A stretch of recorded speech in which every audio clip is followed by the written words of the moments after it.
Good morning বন্ধুরা, তেজমিতা ভক্তা ব্লগে তোমাদের সবাইকে স্বাগত। আশা করি তোমরা সবাই ভালো আছো। হ্যাঁ, আমিও ভালো আছি। আজকে ব্লগটা একটু লেট করে স্টার্ট করলাম। সকালের ব্রেকফাস্ট কমপ্লিট করে ফেলছি, ব্রেকফাস্টের বাসনও ধুয়ে ফেলছি, প্লাস হচ্ছে রান্নাও বসিয়ে দিয়েছি দুপুরের লাঞ্চের জন্য। তো আজকে লেট করে শুরু করার কারণটা সেরকম কোনো সিরিয়াস কারণ নেই। অ্যাকচুয়ালি গান শুনছিলাম আমি, তো গানটা শুনতে এত ভালো লাগছিল যে গানটা না বন্ধ করতে ইচ্ছে করছিল না, তার জন্য একটু লেট হয়ে গেল আজকে স্টার্ট করতে। তো চলো, সারাদিন কী করবো না করবো সবটাই তোমাদের সাথে শেয়ার করবো। স্কিপ না করে আমার পুরো ব্লগটা দেখবো, তাহলে সাথে থাকো, দেখতে থাকবো। তোমাদের সাথে গল্প করতে করতে দেখো এদিকে আমার ভাত রান্না কমপ্লিট হয়ে গেছে। ভাতটা এবার গ্যাসের থেকে নামিয়ে নিলাম, নামিয়ে নিয়ে এবার মারটা ফেলে দিব। আজকে হাত দিয়ে এভাবে মার ফেলবো, আজকে আর কোনো বাসনের মধ্যে রাখবো না হাঁড়িটা। আজকে আমার খুব একটা তাড়া নেই, এই আস্তে ধীরেই কাজ করব। আজকে দুপুরের লাঞ্চের জন্য বানাচ্ছি মাছের ডিমের একটা তরকারি। এই তরকারিটার আমি অ্যাকচুয়াল নাম জানি না, তাই এটাকে আমি ডিম ভুর্জি বলি, মাছের ডিমের ভুর্জি। এই তরকারিটার সাথে গরম গরম ভাত, উফ যা মজা লাগে না, বলার কথা না। আমার খুব ফেভারিট এই তরকারিটা। এই তরকারিটা যদি হলো তাহলে পরে আমার আর কিচ্ছু চাই না ভাতের সাথে। এটা দিয়ে আমি এক থালা ভাত খেয়ে উঠে পড়তে পারবো। দুপুরের লাঞ্চ আমার রেডি। একটু মেনুটা তোমাদের সাথে শেয়ার করি। এখানে আছে ভাত, আর তার সাথে এখানে আছে আমার মাছের ডিমের ভুর্জি, আর তার সাথে করেছি হচ্ছে সজনা ডাঁটা আর আলু দিয়ে রুই মাছের ঝোল। ব্যাস, এটাই আজকে আমার সুইট অ্যান্ড সিম্পল। আজকের মতো ডিউটি কমপ্লিট। ছেলে চলে এসেছে আমাকে নিয়ে যাওয়ার জন্য। দোকান বাড়িয়ে দিয়ে এবার মা ছেলে বেরিয়ে পড়বো। আজকে একটা কাজ আছে, কি জানো, আমার ছেলের ব্লেজারটা অনেক দিন ধরে ব্যাগের মধ্যে প্যাক করে রেখেছি, কিন্তু আর ড্রাই ক্লিনে দেওয়াই হচ্ছে না। তো ভাবছি আজকে ড্রাই ক্লিনে দিয়ে দিব, কিন্তু রাত হয়ে যাওয়াতে একটা ড্রাই ক্লিনের খোলা পেলাম না। রাস্তায় একটা বিয়ের গাড়ি দেখলাম, বিয়ের গাড়ি বলতে মানে বর বউকে নিয়ে যাচ্ছে।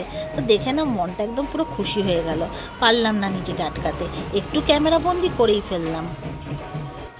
ড্রাই ক্লিনারের আশা ত্যাগ করে দিয়ে এবার রুটটা চেঞ্জ করে ফেললাম। যাওয়ার পথে একটু গাড়িতে তেলও ভরে নিলাম।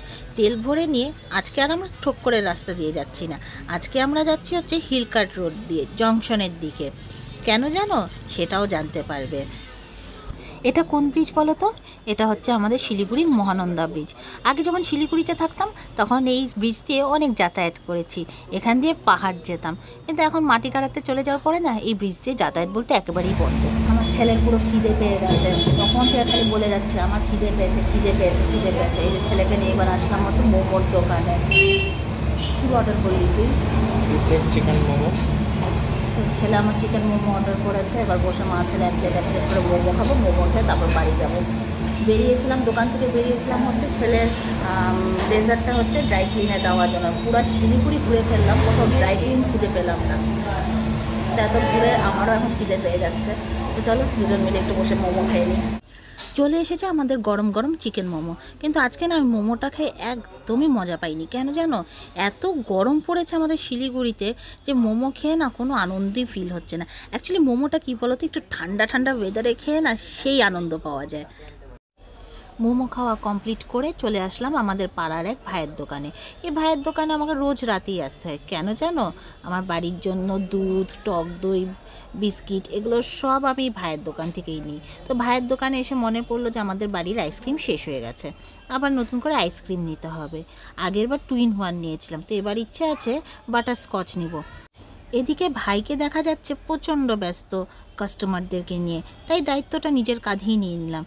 ফ্রিজ খুলে আমরা মা ছেলে পুরো তন্ন তন্ন করে খোঁজা শুরু করে দিলাম বাটারস্কচ আইসক্রিম, কিন্তু যেন পুরো ফ্রিজের মধ্যে কোথাও খুঁজে পেলাম না। তাই লাস্টে বাধ্য হয়ে আমরা মা ছেলে বাটারস্কচ আইসক্রিমের জায়গায় নলেন গুড়ের আইসক্রিম নিয়ে নিলাম। আইসক্রিমের বাক্স বের করে নিয়ে একজন সভ্য নাগরিকের মতন আবার ফ্রিজের ডোরটা লক করে দিলাম। লক করে তারপর পেমেন্টগুলো সব ক্লিয়ার করে আসলাম বাড়িতে এসে আগে রান্না করে জিনিসগুলো রাখলাম, রেখে এবার হচ্ছে ড্রেসটা চেঞ্জ করবো। ড্রেসটা চেঞ্জ করে ব্লগটা আপলোড দিব, আপলোড দিয়ে তারপর নতুন নিয়ম যেটা শুরু করেছি, 4টা ড্রেস অন্তত ইস্ত্রি করবই। ওটা করব, করে তারপর হচ্ছে ভাত বসাবো। মাছের ঝোল তো আছেই বাড়িতে, আজকে ভাত করে দিব। আর আমি তো মোমো খেয়েছি, আর গরমের দিনে না মানে জল ছাড়া আর কিচ্ছু খেতে পারি না, এই একটা আমার প্রবলেম গরমের দিনে। তো চলো ড্রেসটা চেঞ্জ করি, চেঞ্জ করে এগুলো ফ্রিজে যা যা রাখার রেখে দিই, রেখে দিয়ে তারপর আয়রন করতে বসি। ড্রেস চেঞ্জ করে চলে এসেছি, হ্যাঁ যে কী এনেছি একটু দেখিয়ে দিই। এই যে আমার হেলিকপ্টার আর ভিক্টোরিয়ার জন্য বিস্কিট নিয়ে এসেছি। কালকে হচ্ছে একটু তাড়াতাড়ি বেরোতে হবে, তো তার জন্য ব্রেড নিয়ে এসেছি। কালকে ছেলেকে ব্রেড টোস্ট করে দিব টিফিনে। আর এটা হচ্ছে আমার যেটা রোজ লাগে সকালবেলা উঠি, এক প্যাকেট দুধ। আর যেহেতু গরম পড়েছে তার জন্য একটা মাজা নিয়ে এসেছি। আর হচ্ছে এবার হচ্ছে 2-in-1 আইসক্রিম আনিনি, আগের বারটা 2-in-1 এনেছিলাম, এবার এনেছি হচ্ছে নলেন গুড়ের আইসক্রিম। আমি না পুরো একবারে না এই যে ফ্যামিলি প্যাকটা নিয়ে আসি, এটা নিয়ে আসলে পরে না অনেক সুবিধা হয়। এমনি টাইমে যদি তুমি যদি এমনি ছোটো ছোটো বাটিগুলো যদি কিনে খাও তাহলে একটা জিনিস দেখবে 20 টাকা 30 টাকা লেগে যায় একটা বাটি। একটা বাটি আমাদের 3 জন খেতে গেলে পরে হচ্ছে ধরো 20 টাকাই ধরলাম, 60 টাকা করে লাগছে। 60 টাকা করে খালি একবার, আর দ্বিতীয়বার আবার 60 টাকা খেতে গেলে 120 টাকা। আর এরকম একটা ফ্যামিলি প্যাক নিয়ে নিলে পরে না আমাদের না মানে 4 দিন 5 দিন আরামসে চলে। তো তার জন্য না ফ্যামিলি প্যাকটাই মানে আমার জন্য মানে খুব সুবিধাজনক। তো চলো আইসক্রিম নিয়ে চলে এসেছি। এবার এগুলো হচ্ছে ফ্রিজে রেখে দিই, একটা একটা করে এবার সব ফ্রিজে রেখে দিই। এখানে আমার আইসক্রিমটা রেখে দিই। আর এদিকে হচ্ছে আমার মাজা, একটু ঠান্ডা হয়ে যাক তারপরে। এখানে কয়েকটা ড্রেস আলাদা করে নিলাম যেগুলো নাকি এখন আমি বসে বসে আয়রন করব।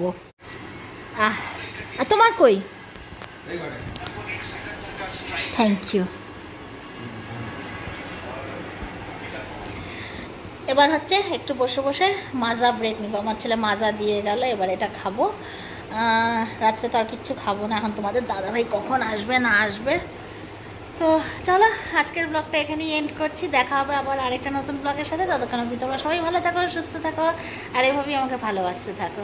চলো টাটা, গুড নাইট।